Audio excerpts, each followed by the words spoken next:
Salut à tous, comment allez-vous? J'espère que votre semaine s'est bien déroulée. Je suis ravi de vous retrouver encore pour une nouvelle vidéo. Cette semaine, on a eu à bosser dur encore à la ferme, comme d'habitude. Et comme vous le saviez tous, la vie à la ferme, c'est pas du tout repos. Pour ceux qui pensent que c'est le cas, je pense que vous n'avez pas encore commencé votre ferme. Parce que quand vous allez commencer votre ferme, en fonction de sa grandeur, vous allez vous rendre compte que c'est pas du tout facile. Cette semaine, à la ferme, nous, on a eu à faire la récolte de la petite section de maïs que j'avais eu à faire pour que ma famille et puis ceux qui travaillent à la ferme puissent manger lorsque c'était frais. Mais malheureusement, la quantité était assez importante et on n'a pas pu en fait manger tout avant que ça ne commence à sécher. Comme ça a commencé à sécher, on a décidé de les récolter pour utiliser ça comme aliment pour la volaille. Et c'est ça comme ça. Comme vous le voyez, c'est quand même assez beaucoup. Et pour le maïs aussi, on a eu à enlever des semences comme au village, les gens le font. À la récolte, on enlève les semences. Avant, on accrochait ça à la case de la cuisine et puis la fumée et la chaleur va bien sécher ça là-bas à l'abri de tout. On a enlevé quelques semences. J'espère en tout cas que ça va pousser parce que vous saviez que maintenant, ce que les semenciers font, ils font leurs semences de telle sorte que quand tu fais tes récoltes, si tu enlèves dans tes récoltes pour semer, ça ne marche pas. Donc j'espère que ça, ce n'est pas le cas. On a enlevé quelques-unes. On va tester, voir si ça marche. C'est une bonne chose parce que je vous ai dit, quand je semais ce maïs, que le petit sachet coûte plus de 4000 et quelques francs CFA. Si j'ai réussi en tout cas à avoir mes propres semences, c'est une bonne chose parce que l'agriculteur, ce que tu veux pas, c'est passer ton temps à aller acheter les semences. Si tu peux avoir tes propres semences, ça s'adapte à ta terre et puis ça te permet d'avoir plus de résultats. Mais maintenant, comme j'ai dit, il y a des semenciers qui font de telle sorte que tu peux pas avoir tes propres semences. Tu es obligé de repartir chez eux chaque fois pour prendre les semences. C'est ce que les grosses organisations qui produisent les semences font. Et c'est un peu déplorable, mais c'est le business. S'ils ne font pas ça aussi, quand tu vas acheter, tu ne vas plus revenir chez eux. C'est ça aussi le business, quoi. Donc, si tu es quelqu'un qui produit des grandes superficies, tu es obligé d'aller dépenser des millions chez eux pour pouvoir produire encore. On était obligé de les récolter rapidement parce que, comme vous le voyez, je ne sais pas si dans les autres régions c'est pareil, mais ici, on est en octobre et il pleut toujours. Moi, je voulais laisser le maïs bien sécher sur la tige avant de l'enlever. Dernier temps, on a eu beaucoup de pluie et à cause de ça, le maïs avait commencé un peu à moisir. Par exemple, ça, les insectes ont commencé à les attaquer. Et il y a d'autres, c'est les termites qui les ont attaqués. Les tiges sont tombées et comme il a plu, c'était vraiment mouillé et ça a commencé à moisir. Donc, j'ai décidé cette semaine de les récolter rapidement avant qu'on ait beaucoup de pertes. J'ai fait ça, c'était pas pour les poules, mais comme on est éleveur, rien ne se gâte. On récupère tout et ça, on va bien sécher ça, décortiquer et sécher encore, ajouter. Et dans le futur, probablement, ça va servir dans l'aliment de notre volaille. Donc après les arachides, ce sont le maïs qu'on a récolté et ça c'est juste, comme j'ai dit, la petite section. Il y a toujours le champ de 2 hectares qui est là, que j'ai visité en fait la semaine passée pour aller jeter un coup d'œil. Comme je vous dis, il pleut beaucoup ici et je dois traverser une rivière en fait pour arriver là-bas, ce qui rend la tâche un peu difficile. Donc je regarde un peu les périodes, quand il n'y a pas beaucoup de pluie, je profite d'aller regarder et là-bas aussi, bon, le maïs a commencé à sécher un peu et il faut que je garde un œil sur ça régulièrement parce que là-bas aussi il y a un peu de termites et je devrais suivre ça de près pour que si je me rends compte que les termites sont en train de faire beaucoup de dégâts, il faut trouver des solutions immédiatement pour remédier à cela. L'une des choses que je compte faire actuellement, c'est lorsque je vais là-bas, je vais amener un sac et puis ceux qui sont à terre, qui sont secs déjà, je vais commencer à les ramasser parce que lorsqu'il y a un peu de vent et que ça tombe, les termites profitent de ça, les attaquer et les oiseaux aussi viennent terminer. Donc à cause de ça, il faut que je sois vraiment présent là-bas régulièrement. C'est ce que je vous dis tout le temps. Si tu as un champ et toi-même tu n'es pas à côté pour suivre ça de près et tu confies ça à des gens, la plupart du temps, les gens vont pas les suivre comme si c'était toi-même. Donc, c'est important quand tu as tes projets que tu sois à côté ou que tu trouves quelqu'un vraiment de confiance qui va vraiment bien faire le travail pour que tu puisses récolter quelque chose. Le soja aussi se porte bien et sa portée. Donc, comme moi je dis toujours, c'est à la récolte qu'on verra la quantité qu'on va avoir parce que tout de suite, tu peux pas commencer à estimer et puis être content parce qu'au niveau de l'agriculture, c'est pas comme ça. Au niveau de l'agriculture, c'est quand tu récoltes et puis tu as ton produit dans les sacs, c'est en ce moment tu peux faire l'évaluation de ta réussite ou pas. Et cette période-là, en tout cas, c'est la période où soit l'agriculteur est content, soit l'agriculteur est triste. C'est-à-dire que soit son champ a marché, soit son champ n'a pas marché. C'est ça aussi les réalités de l'agriculture. C'est pas chaque mois on vire un salaire dans ton compte et puis tu es content. Mais plutôt, tu attends vers la fin, à la récolte,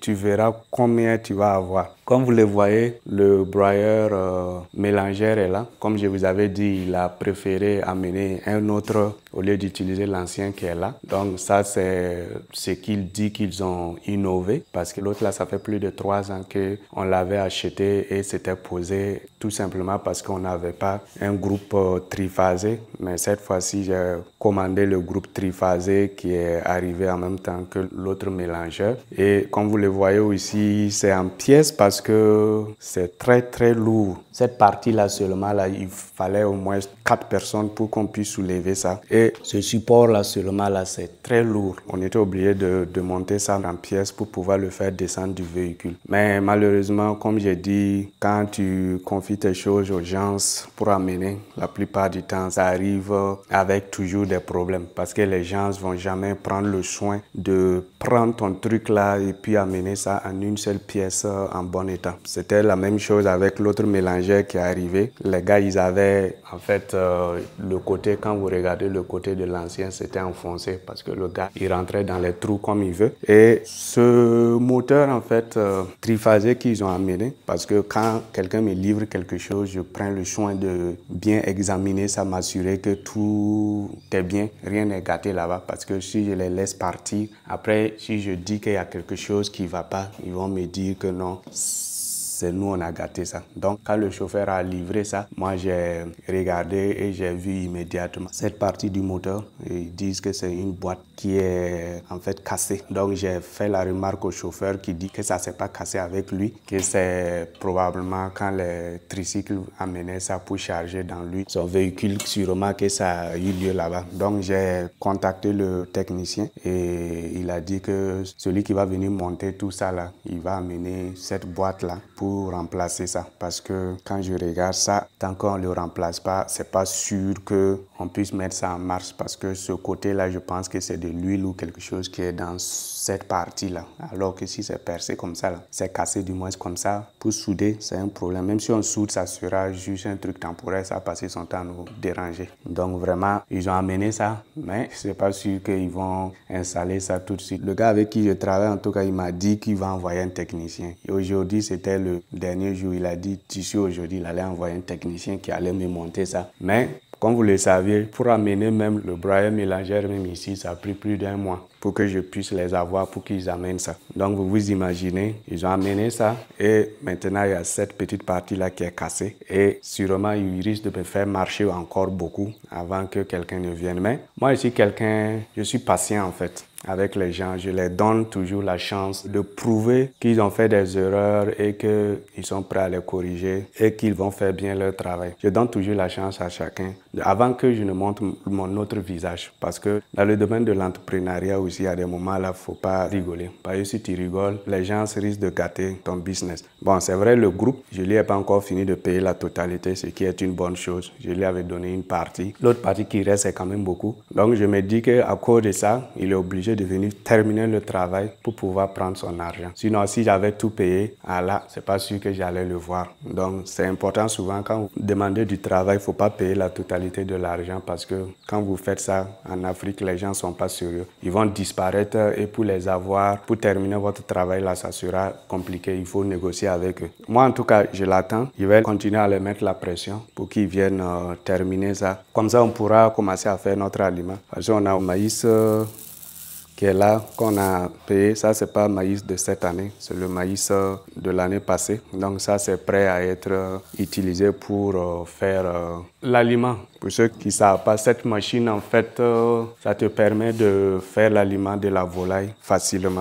C'est-à-dire, tu mesures la quantité des différents aliments, notamment le maïs, le soja, tu les pèses, j'ai le truc pour peser. Et quand tu auras l'ensemble, tu les mets ici. Et lui, il se charge de broyer tout l'aliment en fonction du réglage que tu as fait, que ce soit pour le démarrage jusqu'à la finition. Donc, si tu fais les différents réglages, lui broie tout, il mélange ça et il sort ça prêt à être donné aux poules. Donc, c'est ça qui fait que c'est intéressant. Mais maintenant, lui, les machines que lui propose aux gens, c'est triphasé. Donc, c'est pour ça que nous, on n'avait pas encore installé l'autre parce qu'on n'a pas de triphasé. Donc, ce moteur triphasé va nous permettre d'alimenter ça et de pouvoir faire nos produits ici tranquillement sans qu'on ait besoin d'aller dans les différents moulins que je n'aime pas trop parce que la propriété n'est pas trop ça. Mais quand on est sur place ici, on s'assure qu'on balaie bien le coin, tout est bien et puis c'est à côté des poules. On ne traverse pas la ville avec nos aliments et tout ça. Donc c'est à cause de ça que je pousse pour qu'on puisse